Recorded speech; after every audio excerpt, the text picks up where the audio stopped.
Nem sempre seguir em frente é sinônimo de sucesso.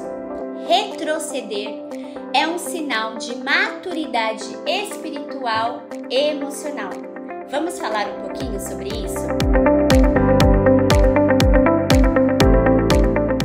Olá, pessoal! Vamos para mais uma reflexão do Aviva e eu venho trazer esse tema para você sobre retroceder para avançar. Quando a Bíblia fala sobre o termo família, ela está se referindo à nossa família de 3, 4 gerações. O que sempre acontece numa geração costuma acontecer nas seguintes. Eu vou dar um exemplo para você clássico, de vários que tem na Bíblia. O mais clássico que com certeza você vai se lembrar, por exemplo, vou contar aqui de Abraão. Quem lembra que Abraão mentiu sobre a sua esposa Sara ser a sua irmã? Logo depois vem Isaac, o seu filho, e mente também sobre a sua esposa Sara ser sua esposa Rebeca ser a sua irmã. Depois vem Jacó e mente para o seu pai sobre ser Esaú. E depois os 10 filhos de Jacó mentiu a respeito da morte de José. Então a gente vê nesse exemplo clássico aí conhecido que o padrão de mentira está seguindo aí de geração em geração. Nós vemos isso muito acontecer na Bíblia. Situações, maldição, tanto bênção, se repetindo de geração em geração.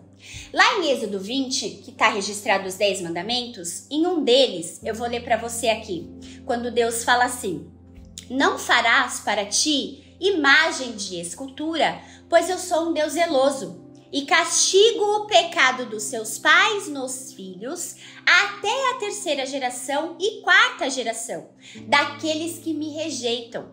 Mas eu também sou misericordioso com 1000 gerações dos que me amam e guardam os meus mandamentos. Que tremendo! Deus, ele passa a geração, ele permite passar por gerações a maldição daqueles que rejeitam a ele, mas ele é muito mais misericordioso até 1000 gerações, quando a gente ama, quando a gente obedece. Mas esse texto aqui, claro, mostra para nós como isso é sério, né? Então, a Bíblia nos mostra que bênção e maldição passa de geração em geração.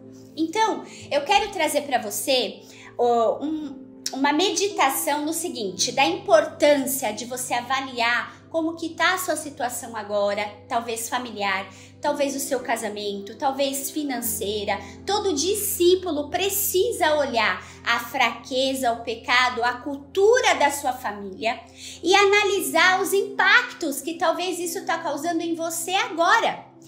A gente às vezes deixa passar, a gente encontra Jesus, a gente recebe a Jesus e olha para trás a nossa família, às vezes alguns vícios, né? Porque a gente sabe que às vezes vícios de pornografia, vícios de alcoolismo, de divórcio que já aconteceram nas famílias anteriores, a gente às vezes quer ignorar achando que isso não vai nos afetar mais.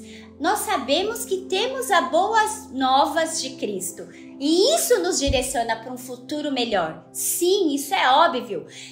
Nada o que aconteceu na sua família anterior ou no seu passado, isso não vai influenciar o seu destino, o seu futuro.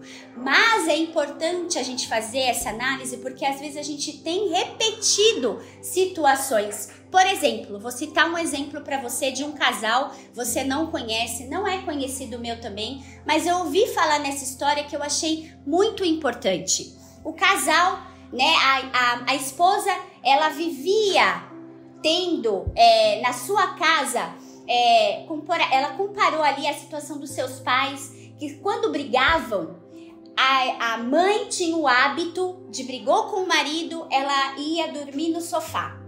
E ela não resolvia aquela situação naquele dia e passava a dormir no sofá dias e dias e dias até aquilo se resolver. E ela, dentro daquele ambiente, ela via aquela situação, ela já era cristã até, e ela prometia para ela mesma, quando eu me casar, eu não vou cometer isso com meu marido. Ela não concordava, não achava legal, porque ela já tinha até o conhecimento de Cristo. Pois bem, ela se casou. E ela conta que numa determinada situação com o esposo, de briga, ela se viu inconscientemente fazendo a mesma atitude da sua mãe. Ela pegou o seu travesseiro, ela pegou o seu cobertor e caminhou no seu corredor ali até a sala para dormir na sala. Interessante que enquanto ela caminhava no corredor, ela pensava: eu prometi para mim mesma que eu não ia mais fazer isso e eu tô fazendo isso. E ela foi e deitou no sofá. Como ela já havia compartilhado com seu esposo sobre isso, e ele se lembrou, ele foi até ela e deitou com ela lá no sofá, e ele falou assim: você prometeu, nós prometemos que não repetiríamos isso, então você não vai dormir sozinho, eu vou dormir aqui com você. E ali, naquele posicionamento, aquela maldição, aquela cultura foi quebrada. Então é muito importante, e o convite dessa mensagem é chamar a sua atenção para isso, para você retroceder. E o retroceder é olhar para trás e ver se existe algum comportamento seu que está sendo repetido, que você aprendeu aí na sua família.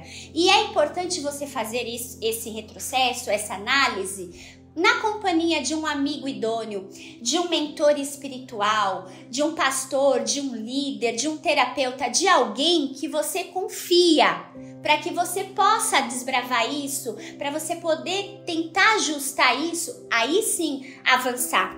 As nossas emoções, ela determina onde nós vamos chegar. Então a maturidade espiritual, a maturidade emocional, ela nos ajuda a continuar avançando como filhos de Deus. Então eu quero te fazer esse convite para você fazer essa análise, para que você retroceda e avance. E o retroceder, pessoal, não é ficar no passado. Eu não estou falando para você ficar no passado. Às vezes alguém no passado te feriu e você está com dificuldade de perdoar essa pessoa. E aí você volta no passado e fica lá. Não, não é para ficar no passado.